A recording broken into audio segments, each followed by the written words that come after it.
Amahoro y'Imana akomeza abane nawe inshuti ya Kigali Social Trend. Uyu munsi wogeza amakuru yacicikana ku mbuga nkoranyambaga, aho avuga ko umunyamakuru Ndahiro Valens Papi yakubiswe na dasso kugeza akomeretse. Ureba video imbere kandi subscribe, like and share ndetse tubana mu biganiro byacu n'inkuru za buri munsi.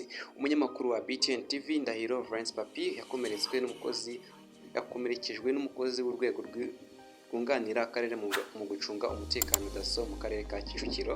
Uyu munyamakuru avuga ko yasagariwe kuri uyu wa kabiri tariki ya 12 Werurwe 2024 ubwo yari yagiye gutarura inkuru mu murenge wa Niboye. Gusa kandi like, subscribe and comment ndetse unakoresha kugira ngo bigere ku bantu benshi.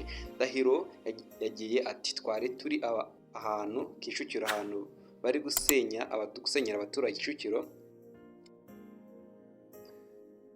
Avuga ko bubatse mu buryo bunyuranyije n'amategeko, ariko abaturage bakagaragaza ko hari ibaruwa y'umujyi igaragaza ko abo baturage bashobora kwisanira, ariko umwe mu bahafite inzu agaragaza ko yatswe miliyoni 3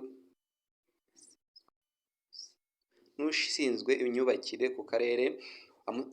Umusaza uhari akavuga ko yasabwe uruswa y'ibihumbi 300 na dasso ku rwego rw'umurenge, barayibima, bakavuga ko ari ntandaro yo kuvuga ko itemewe, bakababuramo gusenyerwa.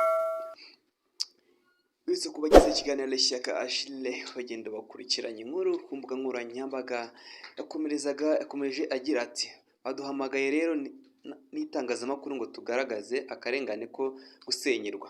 Uyu munyamakuru yakomeje agira ati natangiye akazi ko gutara inkuru, maze dasso nta kintu na kimwe yambajije, ahise itangira kuniga, yankubise ingumi ku munwa ndakomereka, ariko nta gikoresho cyamenetse. Uyu muvugizi wa polisi mu mujyi wa Kigali SP Sylvestre Twajamahoro yabwiye ikinyamakuru Umuseke dukesha iyi nkuru ko inzego ziri kubikurikirana.